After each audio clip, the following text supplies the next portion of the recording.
Remember, there's some pretty important information here in the disclaimer. You might want to give the video a quick pause and read it. Oh, hey everybody, it's me, Sonic!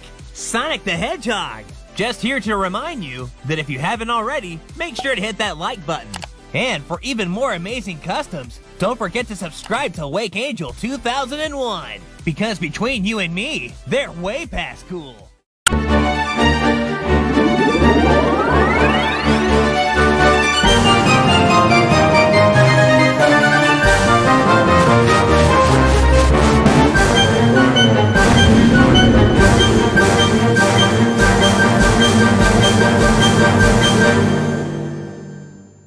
Hello everybody, this is Wake Angel 2001 coming at you with the next part of Raspberry Fur's commission. It is Zero the Jackal, which is a fan name given to the unmasked version of Infinite. You know, this is what he was before the scars. Okay, so, even though this legitimately is a character from the video games, I feel like his backstory is just comic-related enough that we can go into one of these. So, yes, hunker down, because this is going to be a long one, but, you know, the backstory part won't be too much. We were first introduced to Infinite in the pages of that free comic that was distributed not long before the Sonic Forces properly came out. I was really excited to see these because it was done by the actual team that had worked on the Archie comic for such a long time, and right before the IDW comic would properly release. So this is our first taste at what the new flavor of the comic would be. And I really love this cover. It looks like a Star Wars movie poster, like with that beam of light coming out of the Phantom Ruby and Infinite in the background holding his sword. It just looks really cool.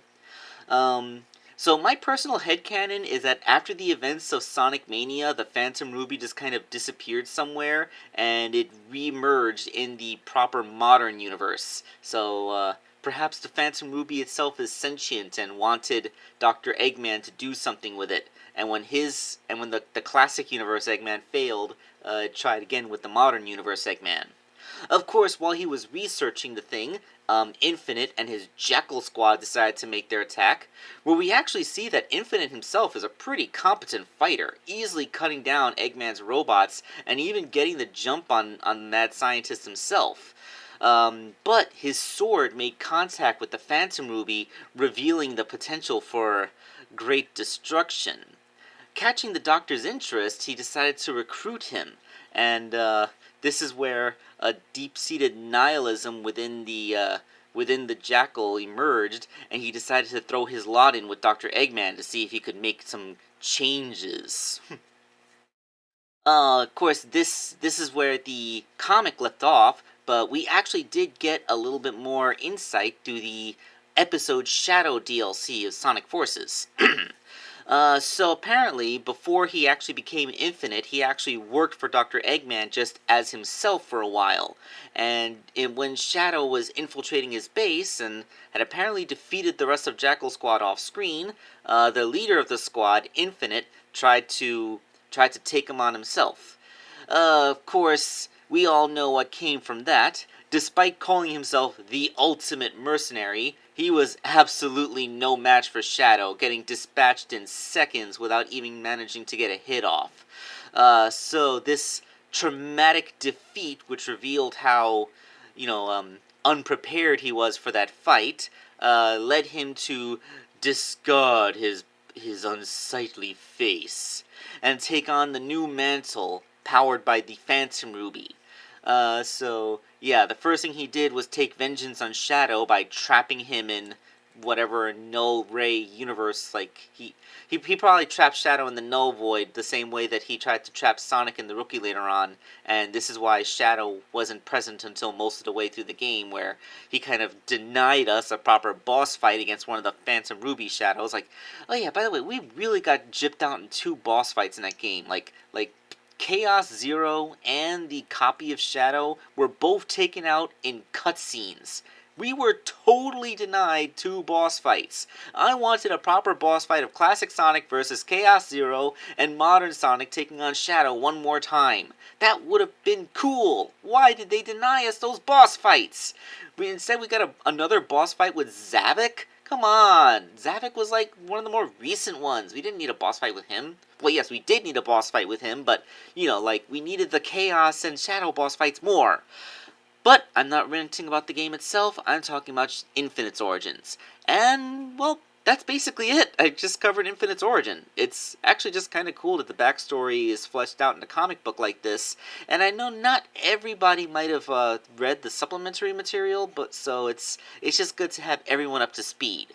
Alright, so let's get to making the toy itself. And this is where the video is going to get long, because this is actually 2 figures. Alright, so the base toy is going to be Shadow, Jack's Pacific Shadow, because Raspberry Fur wanted a Jack's Pacific Infinite. I guess I should be calling him Zero, because fans are going to be all like, oh, he changed his identity, whatever.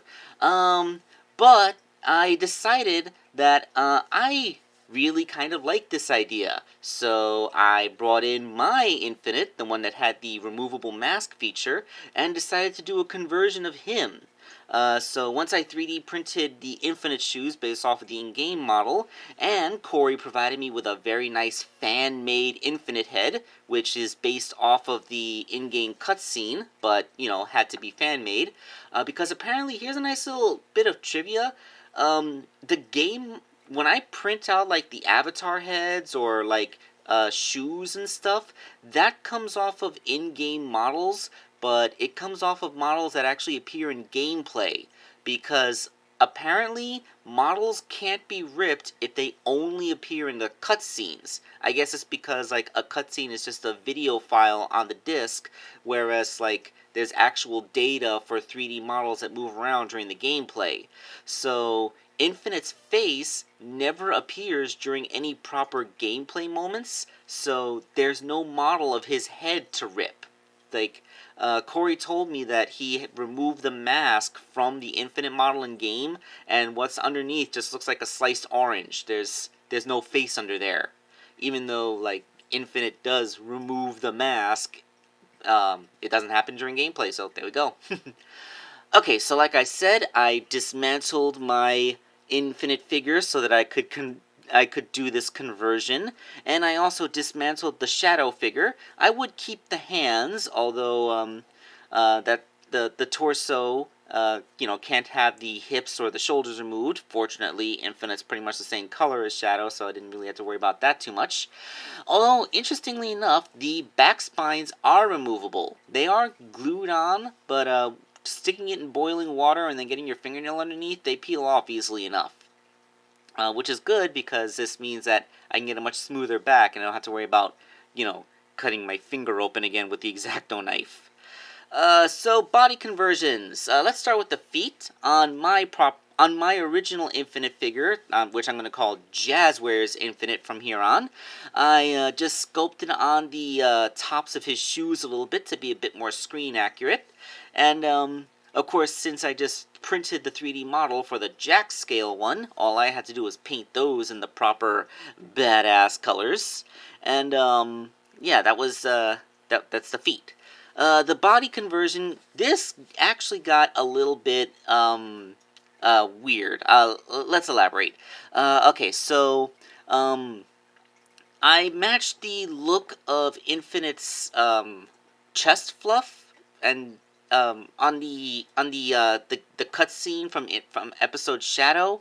Although to this day, I'm not sure if this is chest fluff or if it's a scarf he's wearing that's just tattered at the edges. It's really ambiguous what this actually is, and because of that, apparently Raspberry Fur couldn't decide how it was supposed to look. After I presented him with this, he said that it was off and asked me to change it to match the look from the comic book a little better. But then after he saw that, he thought that it was still off, and he asked me to reference a different panel from the comic book, which was of Infinite in motion, which was probably the worst possible reference, because the windswept effect was really altering the way it looked in that panel, and I told him. So ultimately we ended up going with some kind of compromise design, which I didn't take a picture of until the figure was complete, but, like, I did end up having to sculpt Infinite's chest, like, 3 times here. Of course, I only had to do it once for my own figure. On the Jazzwares one, it was significantly smaller, and and there's no more craft foam here. I actually got the proper shapes in. Remember, when I made my Infinite figure, I based them off of the comic book appearance, but it was before the Episode Shadow DLC came out, so I actually didn't have too many accurate references of what his back was supposed to look like and stuff. And as we all know, the official Infinite figure didn't do a very good job of capturing the look. So yeah, we have Infinite's body. Well, I guess I should also mention the hands. I mean, I just sculpted the little Velcro thing on the back and altered the glove cuffs, but, you know, like, aside from that and, making a big old tail to go on the back of the figure, it is a foil core to save on weight and help maintain the shape so it wouldn't collapse under its own weight, because epoxy's, you know, like, epoxy is just like chewed bubblegum for a little while, and it won't support its weight for something so large. But yeah, thanks to the official Infinite figure as reference, I was able to make a pretty good looking tail, and these are the bodies of the two Infinites standing side by side.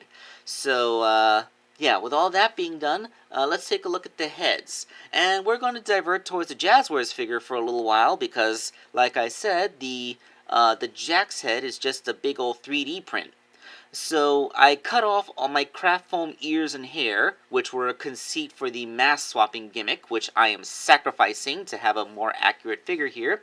And I made the ears based off of, you know, what that model looks like. Because the way that Infinite's ears were supposed to lie is something that was always a bit ambiguous, because in the comic book art they're more dynamic and move around, but, you know, like, thanks to the fact that Infinite finally appeared without his mask in the game, even if we never got a good look at his face, it showed the direction that his ears were supposed to go. Once I made those ears, I had to make the hair, which is something I wasn't completely looking forward to because Infinite has some really complicated hair.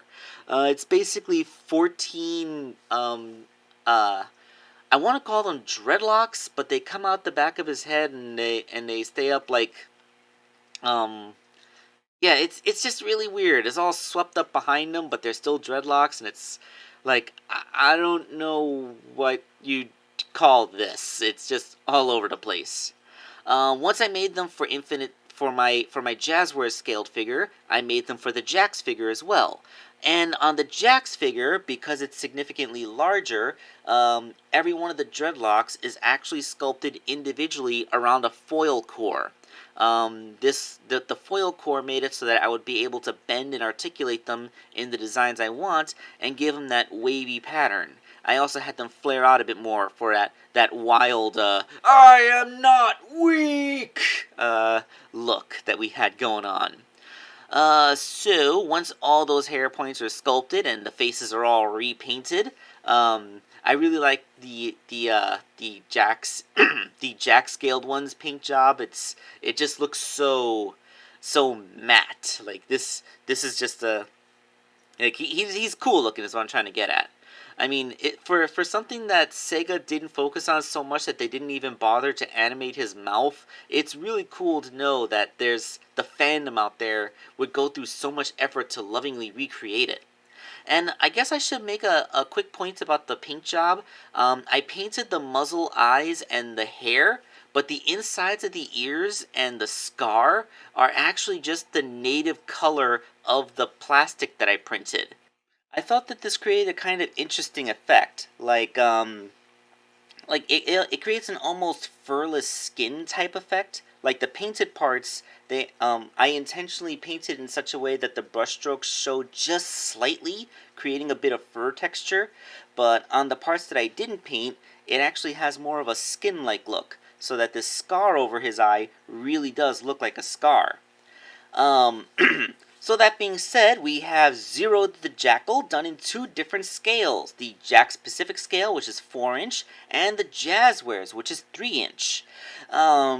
So yeah, they look pretty good standing side by side, but this isn't quite where it's over. Well, it's over for my Jazzwares figure because I'm satisfied with this look, but Raspberry Fur wanted the sword.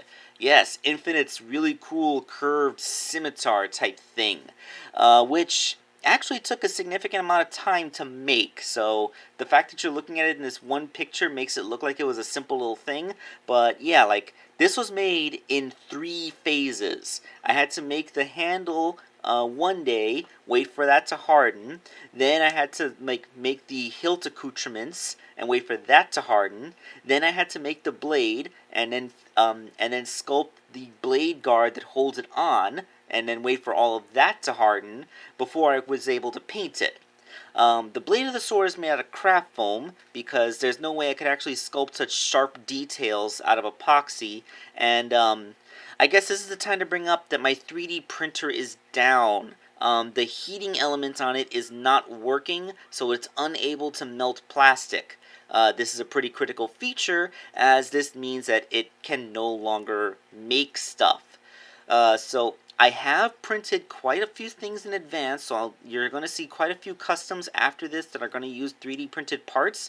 But as of right now, I am down a 3D printer, and until I can get it repaired, I have no idea how I'm going to make a whole bunch of stuff that I have on my docket. But that's all things for future Angel to worry about. For now, we have Zero the Jackal wielding his blade. It does fit into either one of his hands, although I do think the right hand holds it a bit better. Not, the left hand holds it better, sorry, looking at it reflected on the screen. The left hand being mostly closed, you can just kind of slide the sword in there, while the right hand being an open grip, you can wedge the sword into the fingers, but it keeps on wanting to friction itself out of there. So, yeah, he can technically hold it with either hand, but I think it's easier to pose him with it in his left hand. So that was 2 infinite figures, and here, of course, is my infinite, the 3-inch scaled one. And yeah, there we go. It's all cool looking. It's infinite. It's Zero the Jackal. It's the man he was before he donned his new identity, before he discarded his unsightly old face. So yes, thank you all for watching this video and sitting through it. This is Wake Angel 2001 signing off. Or I would be if the audio wasn't a few seconds short. So one more time, I just want to thank all my Patreon supporters and everybody who watches. Remember to like, comment, and subscribe, and that should take me to the end.